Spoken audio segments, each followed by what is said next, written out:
You're listening to PetLifeRadio.com.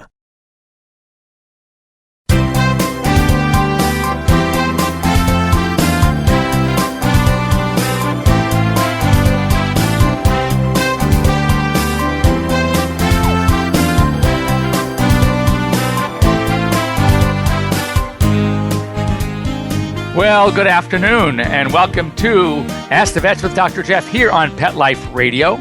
We are live, in fact, maybe the only live broadcast here on Pet Life Radio, where you can call in and you can ask questions. Easy number, 877-385-8882. You can also just go on to Pet Life Radio and sort of type in your question right online. Just join the conversation. Or you can send me a quick email to Dr. Jeff, that's drjeff, at PetLifeRadio.com. And we are here every week, 1 o'clock on the West Coast and 4 o'clock on the East Coast for you to answer your questions about your pets, anything you want to ask us, and it's free. Not only is the advice free, and what can beat free, but we want to thank our sponsors like Prosense Pet Products. We'll send you out a free Prosense pet product for your dog or cat. And Kong Toys, Kong, have some great stuff. And we can also send out free Kong product to anyone who either calls us here, writes us a question, or sends me an email that we read on the show, and I will read it the following week. And again, you are entitled to your freebies, so you can't lose. It makes it so easy. And as we did last week, we have a very special guest with us this week. It's a very good friend of mine, a veterinary colleague, and way more trained than I am. She is a double boarded expert. Just to talk about what that means. We all go to vet school. We get our DVMs, and then we have to go through a process if you want to get specialized. So let me introduce Dr. Justine Lee. And Justine, why don't you tell us what you had to go through to become not only boarded once, but boarded twice? Well, first of all, thanks for having me on the show. Part of being a board-certified specialist just means that we're really geeky and went to school or went to additional training through an internship or residency. So it's usually a 1-year internship and a 3-year residency. So I did an additional 5 years of training after veterinary school just to specialize in the field of emergency, critical care, and then also toxicology. Now, did you have to do a separate residency for toxicology, or just kind of came along with it? No, that one was a unique one based on working at an animal poison control and being the associate director there for 5 years. So I basically credentialed in, took really hard exams, and thankfully was able to pass. Well, obviously, everybody out there, Justine is really smart. And that's a good thing. And just you'll tell from the personality, an amazing personality as well. Justine and I are working together on a project we are still hoping to get off the ground, which will be really fun when we do. So anyway, we will certainly keep you posted on that. So, I thought it would be smart to have Justine here for a number of things. First of all, when one of the bigger calls, the most major problems we get when we talk about emergency care is I do my own emergencies and I take all the phone calls. And it's amazing how many calls come in, and the problem is my dog or cat got into something. And, it's amazing because we have to know, A, what is toxic and what isn't, and not only what presents potentially with a problem, but how much of the ingestion, how much does your dog or cat have to eat to be toxic. For example, I get calls all the time. One of the more common calls we can get, because it has a bad rap, is chocolate. So, I think you have to know. Justine, why don't you just walk us through the different types of chocolate and roughly the amount that, say, a 25-pound versus a 50-pound dog would have to eat to have us worry whether it's a problem or not?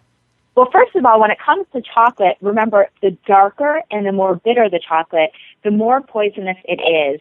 And this is actually one of the worst weekends for chocolate poisoning, with Easter coming up. So Easter, Halloween, Christmas, all of our holidays seem to revolve around chocolate. So make sure you keep the basket out of reach so your dog doesn't get into it.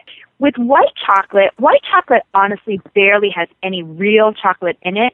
So it's not going to be a problem in terms of chocolate poisoning if your dog gets into white chocolate. It would take, honestly, dozens of pounds to cause a poisoning issue with white chocolate. That said, your dog will get sick from all the sugar and the fat in white chocolate. Exactly.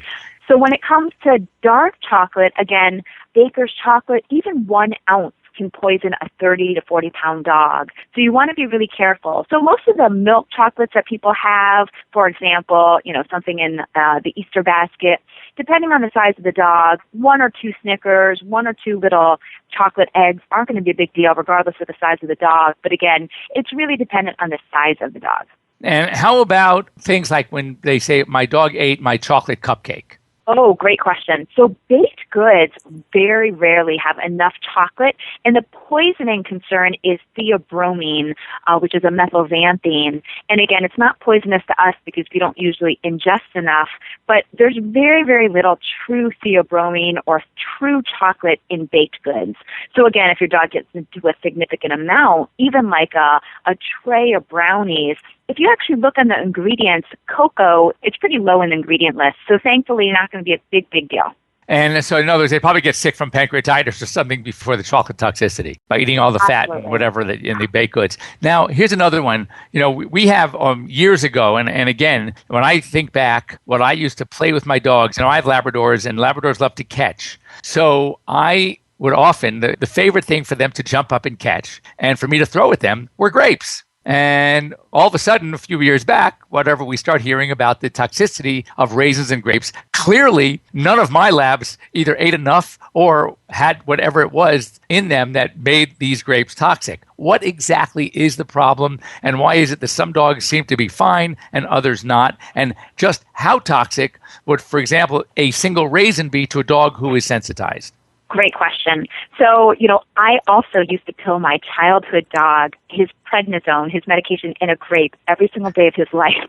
And grape and raisin poisoning wasn't actually discovered until 2001. Right. So while humans have been eating it forever, again, we didn't discover this until just recently. And so, honestly, there's no toxic dose that we use anymore. It's what we call idiosyncratic. That's a fancy way for us to say we don't know which dog is going to be sensitive to it, and it's not dose dependent necessarily.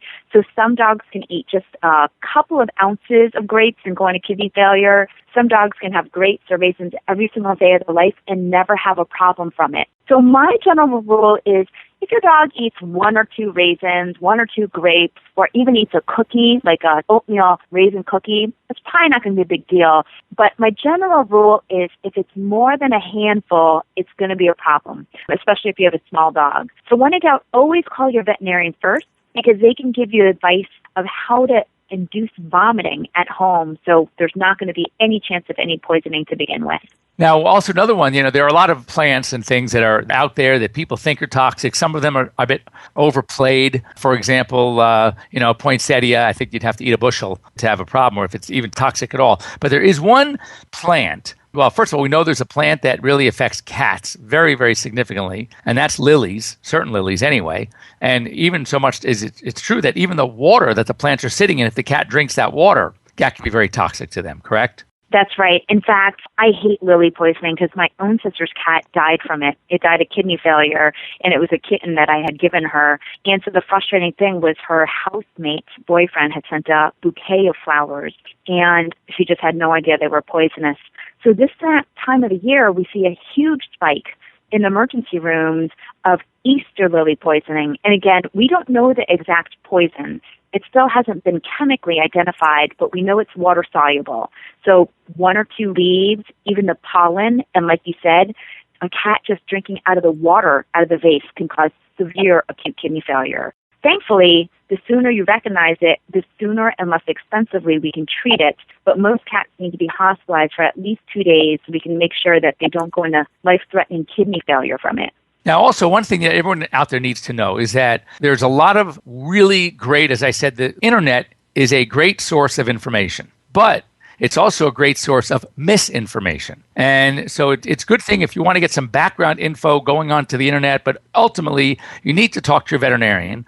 And here's one that I want to get. Before I tell you what the internet says, I want to hear it from the master. And interestingly, I had 2 calls this week about the same plant toxin that I can't tell you the last time we even talked about it. And I do know it is a toxic plant. And the question, I guess, really became, how much would one need to eat to be toxic? And this was oleander. Now, oleander, there's a cardiac drug that we often use in practice called digitoxin or digitalis, which is a cardiac glycoside, and that is derived from the oleander plant. But Justine, how much oleander would a dog have to ingest to get enough toxic effect from the plant itself? Jeff, that's a great question. I guess I'll preface it by saying that 90% of the plants out there just cause vomiting and diarrhea. And so it's really hard when you, quote unquote, surf on the internet to look for what kind of poisonous plants there are, because most of them are considered, quote unquote, poisonous.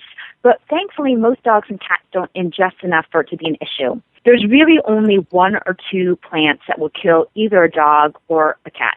And so for cats, it's definitely lilies. Anything in the lilium or hemerocallis species, like Issa lilies or tiger lilies or Asiatic lilies. In dogs, we actually don't worry about oleander quite as much as we do in horses or even cows or goats or sheep. And the reason why is oleander is, you're right, totally deadly, but it depends on how much they ingest. So for a horse or for a cow, they would only need to ingest about 10 to 20 leaves or as little as 0.1 pounds of the plant. Thankfully, dogs rarely chew into this. And honestly, I've been practicing for about 17 years. I've never seen an oleander poisoning. That said, it's deadly. And if you haven't watched the movie White Oleander, it'll show you how poisonous it is. So thankfully, we don't see this poisoning very much in dogs and cats. It's more of a large animal poisoning that we see. But I would say, especially since you practice in California and oleander's everywhere, even if you see your dog eat 1 or 2 leaves, I would still bring them into your veterinarian so they can be decontaminated and treated right away. Gotcha.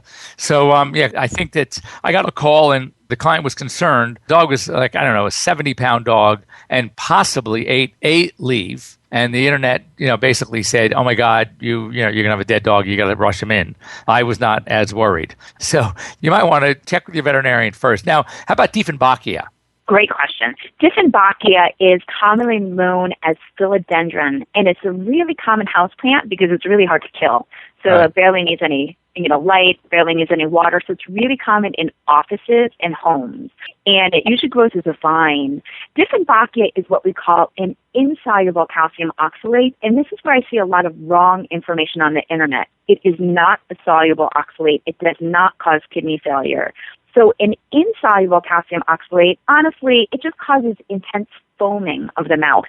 And so there's these microscopic crystals, or what we call raphites, that are in the leaves, and when you chew on them, they cause this intense burning sensation. So cats and dogs will foam and froth excessively. My little suggestion is just to make sure to flush out the mouth. So you can simply do that by offering some canned tuna water, not the oil, but just the water, or even chicken broth, to help flush those crystals out of the mouth. You can give a small amount of milk or even yogurt, and that'll bind with the insoluble calcium oxalate crystals. And honestly, unless there's more significant clinical signs like vomiting or diarrhea, or if your dog or cat continues to foam, most of the time these can be managed at home. Well, that's it's great. So we're going to take a quick break here. I want to hear from you guys. 877-385-8882. You have one of the top in the country sitting with us here for free.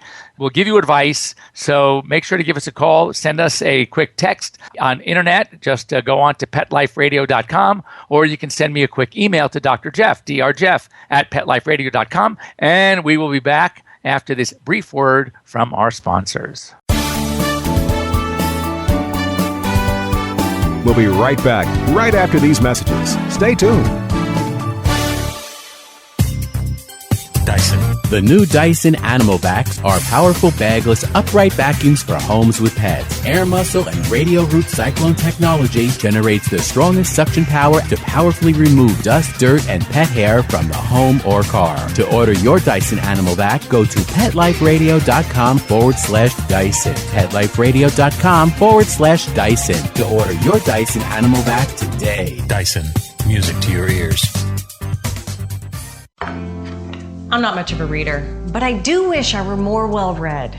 There are so many great books coming out.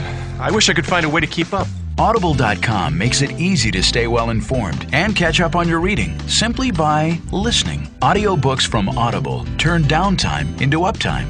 You'll be more productive and become well read. Now I'm able to catch up on all the great books I've been wanting to read. With Audible, I feel smarter. Pet Life Radio listeners, try Audible.com now and get your first 30 days of Audible Listener Gold membership plan free. And get a free audiobook. Choose from over 100,000 titles. To get this great deal, go to audibledeals.com. That's audibledeals.com. This year, Americans are expected to spend a jaw-dropping $36 billion on their pets. From lighted leashes to high-end spa products, the discriminating pet owner can find just about anything to pamper his or her pet. Hi, this is Michelle Fern. Join me every week for Best Bets for Pets, where we'll talk about the latest pet products and talk to the companies that make them. Best Bets for Pets, every week, only on PetLifeRadio.com. Let's talk pets Let's talk pets on Pet Life Radio. Pet Life Radio. PetLifeRadio.com.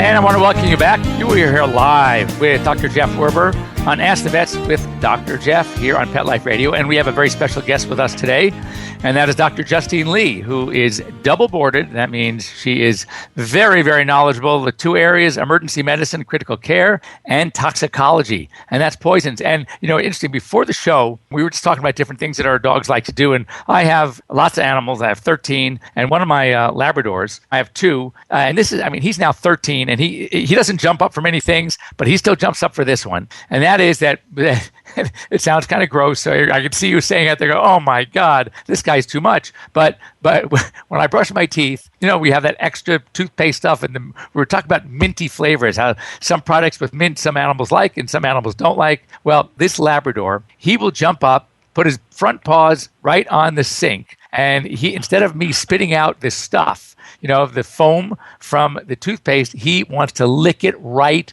off of my mouth. He is disgusting, but I let him do it because he likes it so much. And it is his joy in life. And of course, Justine brought up a good point. And that is that some toothpastes have xylitol. And Justine, because of the many, many products that we find xylitol in out there, I think people need to know just how potentially what it is, what it's used for, where we find it, and how dangerous it is. Let's talk xylitol. Sure. So the most important thing to remember with xylitol is if you see anything that says sugar-free, you have to make sure that there's absolutely no chance that there's any kind of xylitol in there. And the main reason why is because it's super poisonous to dogs when they get into it. Xylitol is basically a natural sugar-free substance, and it basically has no calories. So it's really popular nowadays in all these products. So we used to think it was just in gums and mints, but unfortunately it's in everything nowadays. So things like chewable multivitamins, even prenatal vitamins, over-the-counter melatonin that's not even chewable. It'll have a xylitol to have a slight sweet taste when people swallow it. It's in mouthwashes, toothpaste. It's even in dental floss and nasal sprays. So when in doubt, if your dog chews into anything at all, make sure you look at the product to see that xylitol is not in there. Most of the time with gums and mints, they'll list the order of ingredients and how they appear. So my little rule is if xylitol is listed at the top, within the top 3 to 5 ingredients, it's going to be a poisoning issue. When in doubt, you can always call the company to see if it's poisonous. You can always call your veterinarian, or you can call ASPCA Animal Poison Control for life-saving advice also. Again, it's sugarless gum, guys. You know, dogs obviously don't chew the gum, but they swallow it pretty well. So everyone out there, and a lot of the breath mints and those stuff little containers that you pop in your mouth after eating because you want that fresh breath.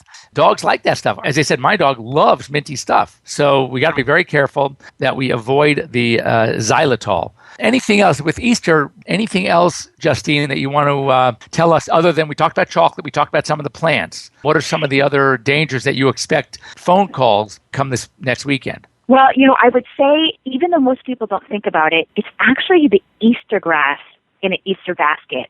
So that plastic green fake grass that you put at the bottom of your child's Easter basket, it's basically this long string that poses what we call a linear foreign body risk if your cat eats it.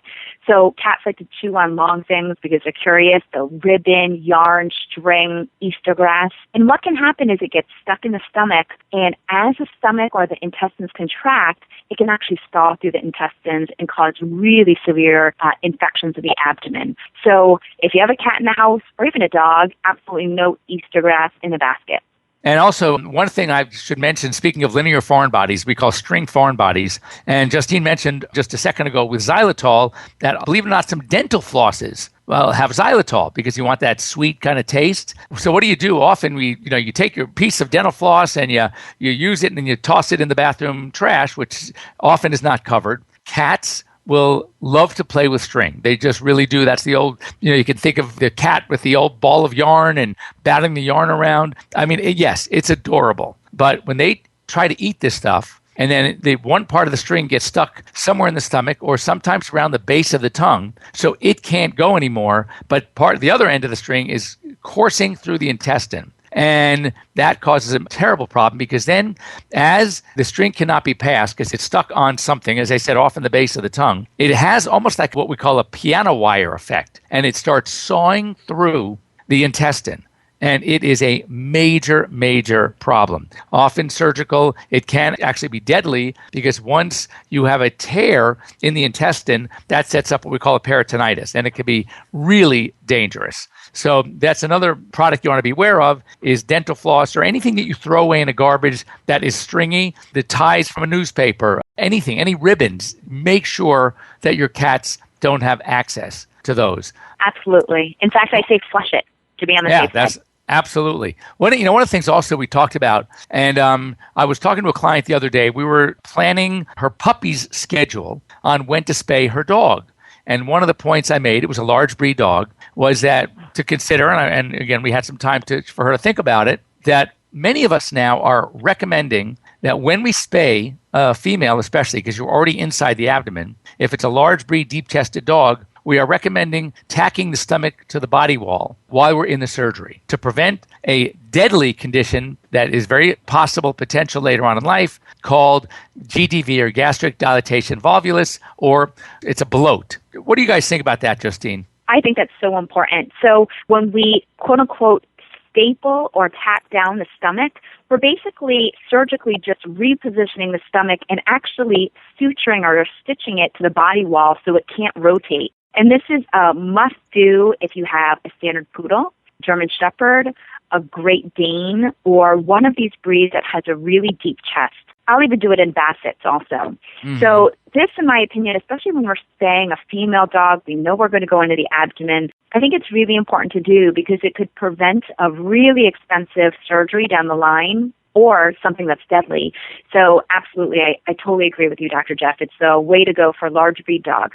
And I think it's very important because it's one of those things also that when bloat comes on, it sort of comes on quickly. And for some reason, it's not always linked. And this is the big puzzle to immediate activity. Because I know it happens, you mentioned Great Danes. I actually get nervous when we board a Great Dane at my hospital. Because for some reason, why, I don't know, but it seems to happen when they're even relaxed in a small run, or they're not even very active and running around. And it's worrisome. I can't tell you how many times we've had a dog that will bloat, or stories I've heard of dogs bloating even when they're boarding and not active. And it's potentially deadly. I agree. And honestly, there's been a lot of studies to look at, whether or not it's exercise related, whether or not it's food related. Does it help if the food bowl's elevated? And my general rule is the more that your dog pants, the more it's going to swallow air, and that can lead to the bloating, your stomach filling with gas. And once it fills so much, it's more likely to rotate.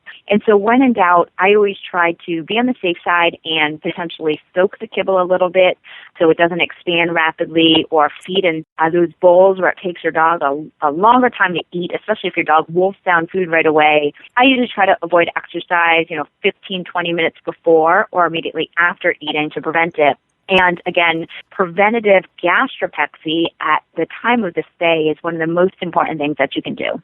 I have for 2 of my 5 dogs, I am so impressed with them, I actually sell them in my office, these no-gulp bowls. Basically, it takes the big round food bowl and it has a centerpiece that comes up, dividing the food bowl into 4 quadrants, and then each of the quadrants is narrowed at one point. So the dog cannot literally stick his whole face inside the bowl and gobble the food in 2 seconds flat. I mean, to watch my dogs eat, especially the Labradors, you'd think that they haven't seen food in months. And if I allowed them, they would probably polish off a whole bag at once. So anything that you can do, if you have a dog that is just that fast of an eater, it would be very wise to look into some of these bowls. I saw another one that it forces the dog, the area where they actually can eat the food from is only a part of the bowl. The rest is like a maze. And they learn to have to paw the food, right? Take a paw and roll the food into the one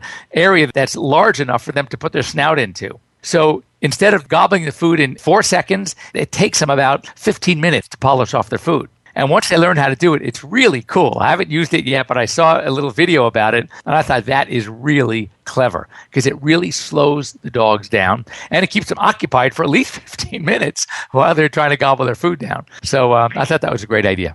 I think it's a great idea, too. It's great for environmental enrichment. Exactly. It keeps them busy. It keeps them occupied. And if you have a dog who suffers from severe separation anxiety, boy, you can give him some food in his bowl about 15, 20 minutes before you leave, and they're occupied. They're going to let you go. They're going to notice you walked out the door. So anyway, it is that time. We have to say goodbye, call it quits. Dr. Justine Lee, I want to thank you for joining me. Anytime you want to come back, let me know. We'd love to have you. And if you have any questions about toxicities, about emergencies, go ahead and you can email me at Dr. Jeff, drjeff at Pet Life Radio. I will pass them on to Justine. You will get your Prosense product. You will get your Kong toy and an answer to your question.